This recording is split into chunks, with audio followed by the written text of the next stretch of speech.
Everything goes back to boarding house for me. We're looking at 2003. That was the beginning of a 6-year journey. I saw firsthand in boarding house that stories shaped our world. My name is Fatanmi, and here is how I shaped my life with stories from boarding house. I experienced some bullying. They would pull my lips. There wasn't an opportunity for me to be like the Alpha and Omega in the first place. Who's your uncle? I feel like I can question everything because why not? Questioning why we were scared without asking questions. I'm not going to own your fear. I'm going to try and understand it. Why are you scared? Things that are not real have been made to be real. See, that gist that person is giving you is a lie. So in my head, I'm like, why would you be lying? So now that we're here, we should tell the stories that we can see, that we can determine, and we shouldn't leave it to a chance. Hey folks, welcome to my YouTube channel. My name is Fatanmi. I'm a multifaceted creator, a marketing professional, and a teacher, and I'm passionate about growing people and growing businesses. See, the goal is that anybody who comes across me or any piece of my content is inspired and or motivated to get better in your business, in your career, and in your life. As you watch this video, like and comment and share to your friends and family if you like it. Please subscribe to my YouTube channel. Enjoy this video, and I'll see you. Peace. My name is Fatanmi, a brand leader, and here is how I shaped my life with stories from boarding house. We're looking at 2003. I'm seated right there in the office with my mom and the principal. They're having an argument. The principal says, we've been taking kids of 10 and older, and my mom says, it's February born. He'll be 10 a few months into the first session. He's not 9, he's 9.5. That continues. I can see 9.5 being written on my form. And that was the beginning of a 6-year journey where, coming from the village where I'd lived prior to that, I would meet new people from different parts of the country. I would find new experiences. I would hear new stories. And those stories would stay with me up until today. These stories would go with me to uni. They would define the things I would do in uni. They would influence everything I've done to date. But that one moment with the principal right there was the first moment of making a case. It was the first moment of my mom selling, facing a challenge, and then making a case to say, you know what, I get what you're saying, but here's another way to look at it. For the most part of boarding house, I was the youngest students in my class because, well, like the principal said, most people were 10 and older. And then it meant that I experienced some bullying at the beginning. Some of my mates would pull my lips, they would do really funny stuff, and I was very skinny. And they would make jokes about me being skinny so much that by the time I kind of like, built somebody in the gym and over time, I never saw myself as, I always saw myself as thin in that sense. Like, it's difficult to explain. But then I made friends with some of my mates. As a GS2, GS3, we started to do things together. I still wasn't the best football talent. And what I did mostly was then organize those tournaments. Then I would make replicas of the community shield. There's this big white glass. Then I would make markers, blue, red markers, inscribe stuff on white cardboards and make trophies that people fought for. So while I didn't have a space in the team, I had a space, becoming UEFA president, literally. And there was a teacher that really believed in me, Uncle Ajayi. I could always relatively speak well, write well. I was also good at geography because that was what my dad studied. But anything that involved calculations and maths and physics was not really my thing. But then it meant that I was actively involved in debates. And I was then president of the press club, captain of the debates club. And we did some really interesting things. We wrote articles that got the press club suspended. After that story was over and over again. But summarily, there was a Muslim holiday, and we were a Christian missionary school. And the week before that holiday, the principal had said that he had quoted a verse of the Bible that said where God said we should obey the authorities, right? Obey the authorities. Like, it's part of like God's expectation that we obey the authorities, that is the government. And then the following week, the government announced the public holiday. But my school, being a Christian missionary school, says, "Oh, that's a Muslim holiday. It's not important to us.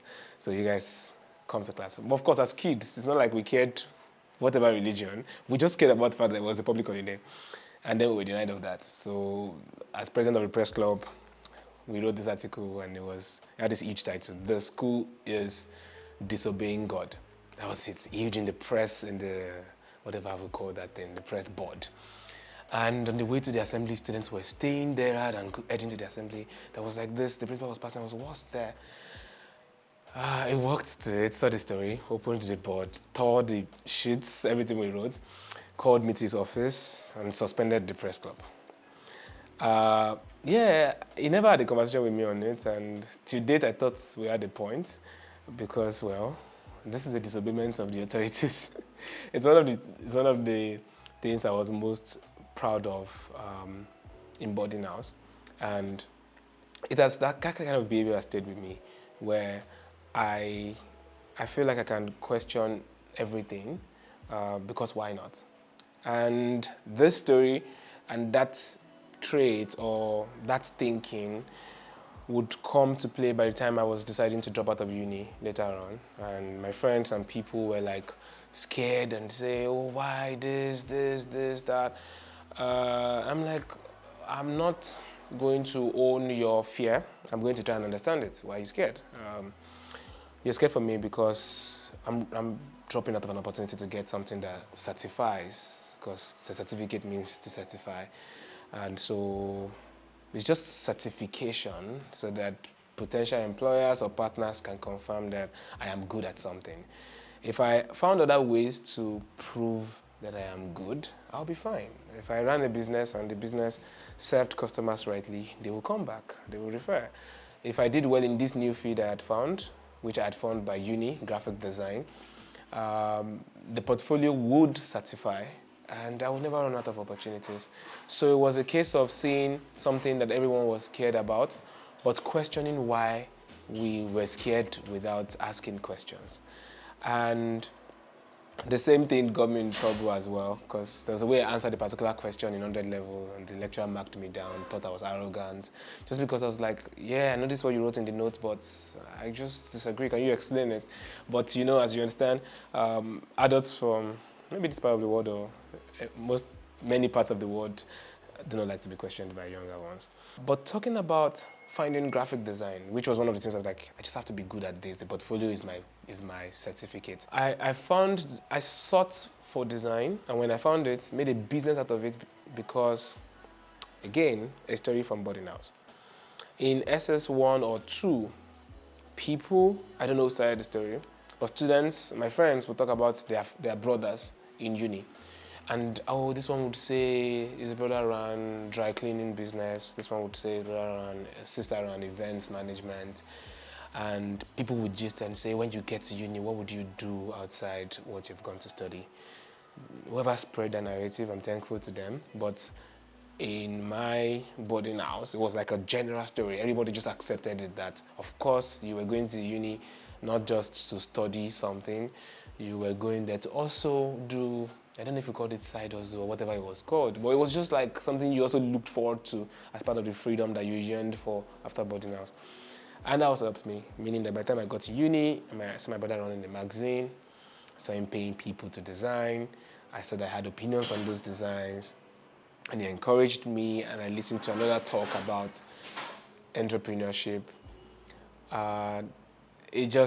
Those stories from boarding house, again, already put me in a particular mind frame where when the opportunity came, I felt like, oh, that was the right thing to do. One other thing that boarding house did for me was, I was very observant, in the sense that up until today, if I'm in a space and different people, I'm typically the guy who is watching two people argue or fight. It's hard for me to be, I'm hardly the person they are fighting with. And that was my story in boarding house, because I was always the kid that never had strong opinions in that sense. I always made a case for other people. So if two people were arguing, it was easy for me to see that, okay, you are right, you are also right, you are wrong, you are also wrong. And it meant that I didn't fight strongly with people in that sense, because it was easy for me to see where I could be right, where I could be wrong, where they could be right as well. And perhaps also because I was the youngest in class, I was also humble in that sense. And I was left out of a lot of things at the beginning. Like I said, I was bullied in the earlier stages, which meant I kind of just observed a lot of things. Sometimes I would rather not be seen in that sense. There was a time in which a female student, I can't sing that song on camera, but went on and did this song, this that had some vulgar lines in it, and that made references to me, and I felt like I was in a scandal. I felt like I needed to apologize to. I felt like they would call me out in the front of school assembly. I felt like done something, right? But those things, they were overwhelming because I was the kid in the class. So everything felt like, okay, I'm in trouble. The world is coming, the world is crashing down on me. But it also made me be more observant. It also meant that I spoke less and noticed things more. And in cases where I couldn't get into a football team, for example, it meant that I spent time saying, okay, what can I contribute? Maybe I might not be the best footballer, what can I contribute? Because I wanted in. And by the time I got to uni and was a designer, but I was struggling with timelines and structure with my clients, and then I met Bolaji, my roommate, who was supposed to be a military person, right? But add that structure, that sense of structure, and Bolaji started to help me. It was very quick for me to say, hey, let's co-found this thing together, because right from boarding house, I had learned to find my place. I'd learned to not necessarily be first. There wasn't an opportunity for me to be like the alpha and omega in the first place. I was always trying to like find my place in boarding house, but that became a strength. It also meant that I started to see myself as a small part of a big thing in that sense. So when I met Bolaji, it was easy to say, oh, let's do this together. I don't have it all, and you have strengths in my areas of weaknesses. And that would lead to FourthCanvas, and that would also influence that position of observing. Maybe if I was like the biggest student in my class at GS1, maybe I would have been a bully myself. Maybe I would have loaded myself on people. But I think those experiences just gave me some unique traits, which meant I was more open, which meant I was more, it was easier to relate with me. Because it was almost as though I was thankful for the opportunities I got to be a part in the first place. I know that it could have rubbed off on many other people in the wrong way, but I think it made me a simpler person to deal with. And then by the time I started to lead the teams at VGC Media and then FourthCanvas and now Fullgap, I have continued to be relatively, as I like to think, and I think some feedback confirms it, I've continued to be able to have human-to-human relationships with people. And as a designer as well, remember again that back to boarding house, I designed as my contribution to football, as my contribution to what my mates were doing. That was like my contribution. And then when I started to work as a graphic designer and serve businesses, again, it became that sense of I'm not center stage, I'm not trying to be center stage. My role is a helper here. I can design, I can help make your businesses look better. I can help make your communication a little better. That was the mindset for me when I started to design. And then I learned about strategy. To say, okay, I can help you, but with some more weapons in my arsenal now. And again, all of this is collective with my team at FourthCanvas. The truth is, where I am today, in the position I am today in the sense of being a startup founder at Fullgap, is not something I looked forward to at any point. I never saw this coming, because I'd always see myself as the helper, not the CEO, not at the center. But I've managed to found a startup, right, where I'm CEO and it looks like I'm in the center, but the entire startup itself is a helper in that sense. The entire startup itself, while I look like at the center of that startup, the entire team is a support system for other people, for the people we call institutions, one-man institutions.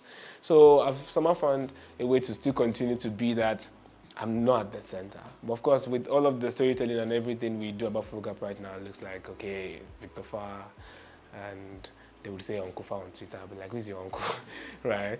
But I think everything goes back to boarding house for me. The open-mindedness, the observation, the ability to observe, and very importantly, I saw firsthand in boarding house that stories shaped our world. As a brand consultant, that I am also and a brand builder for Fullgap itself at the moment, and someone who's advocating for other people to tell their stories. I saw firsthand in boarding house how behaviors, reality was directly shaped by stories. There's something they called, my mate would call fabu. I would learn later that I think the fabu comes from fable in English, I think. But the fabu was that, see, that gist that person is giving you is a lie, in that sense. But I was always the last to catch up on that. And to today, to be honest, I'm more likely to believe something than doubt it, right? Because in my head, I'm like, why would you be lying? So when someone comes and says, oh, my dad has 17 cars. Every morning we used to, throw a dice to decide which car we're taking out. What you'd see me like this. I'm like, tell me more. And in my mind, I'm drawing images, right? Of course, a lot of my mates will be a little more cynical, but I've seen where even they were acting based on certain stories that they believed. I've seen our teachers act on stories that I knew were not true, but it became the reality. There's another long story for on that day, but it involved, no, I could summarize it right here actually, where one of my mates, there's this thing they would do where they would go spy on the girls, right? Go into the bush and go try and spy on the girls' hostel. And some of them went, and I think some of the ladies saw them, and they ran back to the hostel. And one of the ladies saw one of them and called out his name. And then they went to report to the teacher, and this guy comes to the hostel, gets robbed or a boni key or something, messes up his face with it, and puts himself in the position of a sick person. And coincidentally, there was someone else bearing his actual name who had been sick for a while as well. And then the teacher calls a quick assembly and everybody assembles and they say, I hear that this person went to the guest hostel, and and then his friends are like, no, he's been sick for this and this. And that story ended with the teacher shaming the girls in the sense that almost like it's your imaginations. You guys are thinking about the boys so much that your imagination is seeing them peeing at you. Is it peeping at you guys? Or looking at you guys? And I'm there, the youngest guy in class who's always on the sidelines, just watching all of this as a movie. I'm seeing how the truth in that sense has been turned completely upside down. But I see a teacher acting with that as, acting with it as a fact. And she's now in fact scolding them. And some of them probably left in tears, I can't remember the details any longer. But in my mind, I'm like, okay, really? How many more things are we acting on just because someone sat down and said, oh, here's an opportunity to turn this entire story upside down? Storytelling has been weaponized, branding has been weaponized. Things that are not real have been made to be real. So the worst thing that people who are building real, true, positive stuff, the worst things they can do is to ignore the fact that what they're doing is not enough. It's not enough if they're not putting in effort to tell the stories of what they're doing. So it's like whoever gets to write the story really wins. All of the history that we hold on to and that we act on right now, we're not alive in those times. But our beliefs today our joy or anger or the things that form the crux of who we are based on stories we were told. We would never know the level of accuracy of these stories. But now that we're here, we should tell the stories that we can see, that we can determine, and we shouldn't leave it to a chance. And today I advocate for a lot of that. But it ties back to these stories from my boarding house. It ties back to how I have seen people say things and people believe things. I've seen people exaggerate things. I've also seen people do good stuff, but they didn't talk well enough, and all of their actions have been, I've watched it just go down the drain. I've seen, I've seen someone kill a huge snake and someone else take the credit for it. But the guy really killed the snake, doesn't care, and the other guy is celebrated on campus, and everybody wants to be his friend or be his school son because he killed that snake. And like, I'm just there, the observer, like, wow, see reality just being tossed around by stories. And with Fullgap, I am leading the effort to do for our own startup what we have tried to advise founders to do with their startup. And with FourthCanvas, we are directly helping founders to do this. And with design, which is a subset of FourthCanvas, we're amplifying experiences. But then if you go back to my boarding house, you'd recall me amplifying football tournaments I couldn't participate in.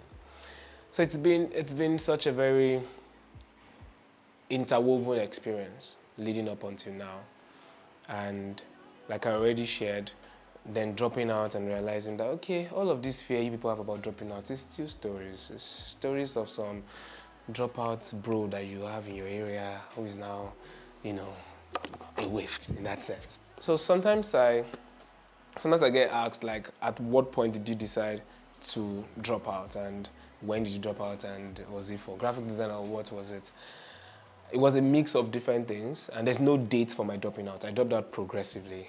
So I started missing classes this semester, then I missed one exam the next semester, then I missed two the other one, then I missed half the exams the other one. I missed the entire exams this time, and then I missed the IT. And so I almost like dropped out in 500 level first semester, but it was like progressive from like second semester in second semester 100 level. But the very starting point was I answered a particular question in second semester 100 level, estate management, that's what I was studying. And the lecturer said that the land is everything above, beneath, and all. That's the definition of land. And then in the exam it was like, in your own words, define land. And I took in your own words, literally. I took it as in your own opinion. Then I said land is everything right on it, but not above it, because when I don't get paid any dues for something that flies over my head, or if routes pass over my head, or there's a lot of things that happen that the government controls and I don't get involved.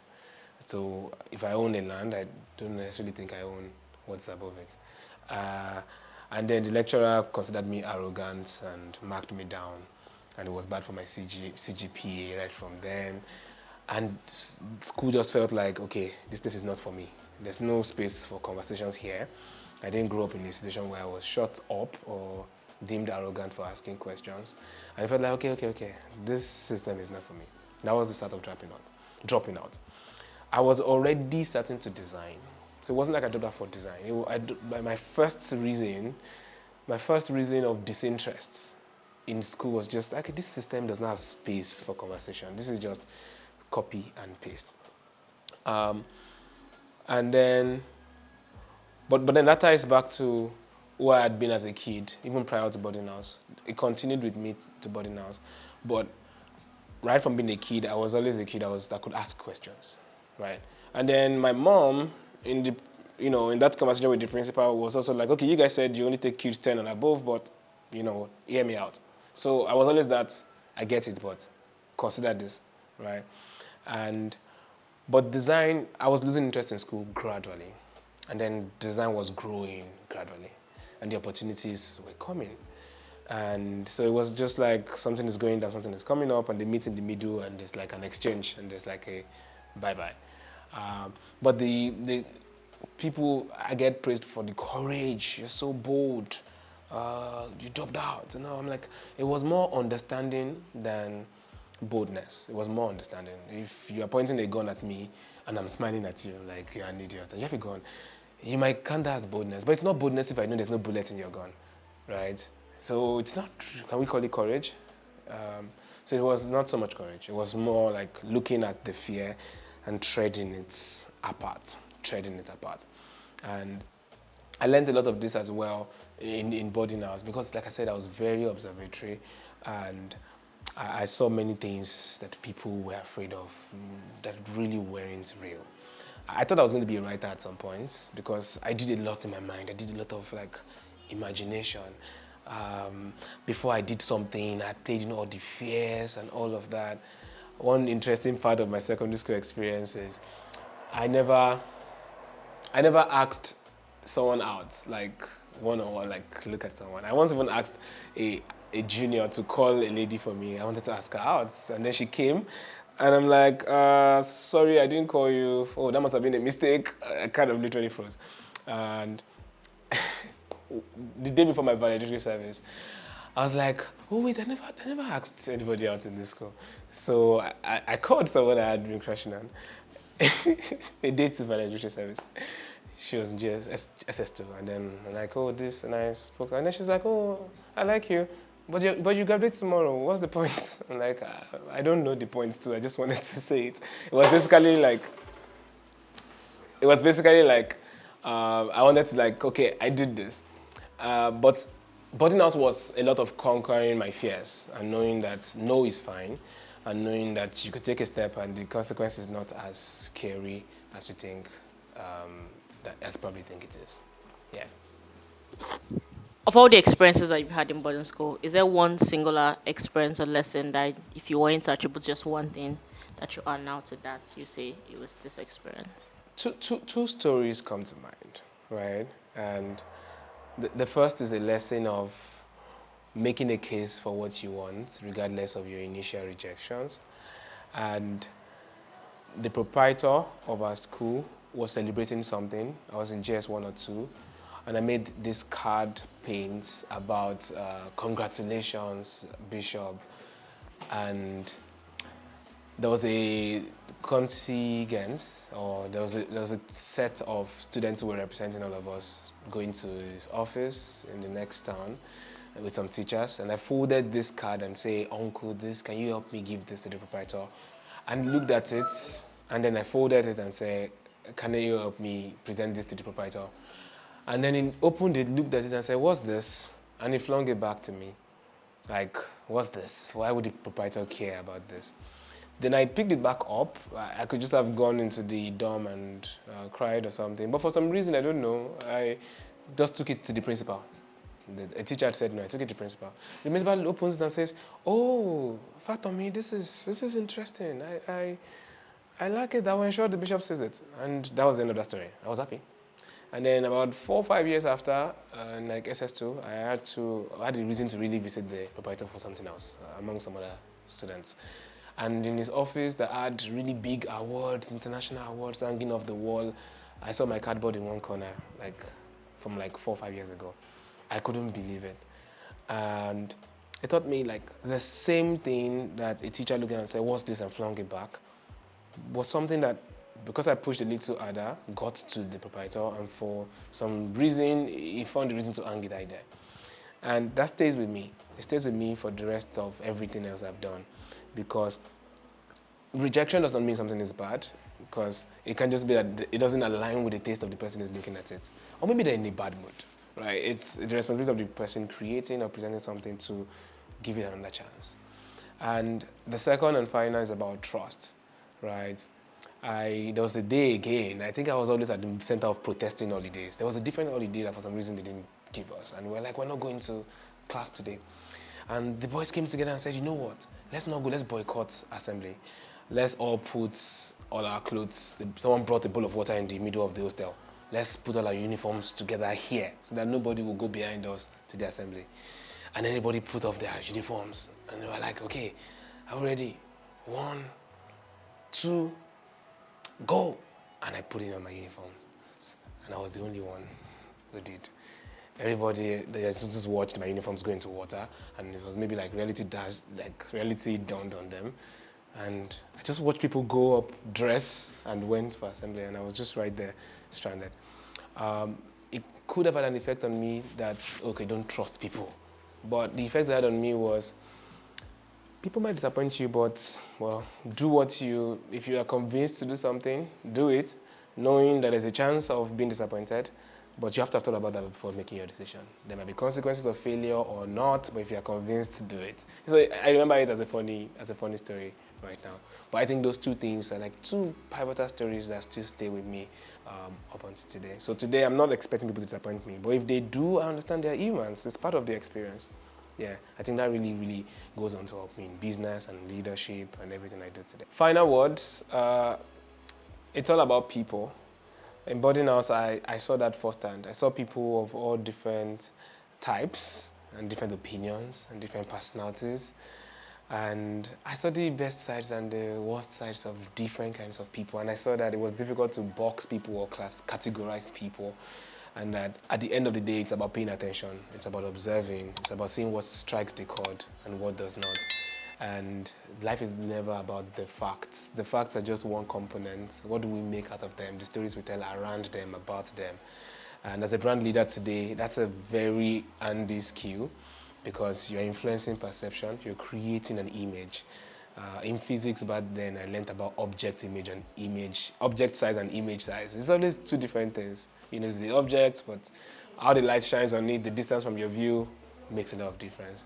And this experience with diversity and paying attention and listening and learning are critical experiences for my boarding house that have shaped me and continue to shape me as a brand leader today.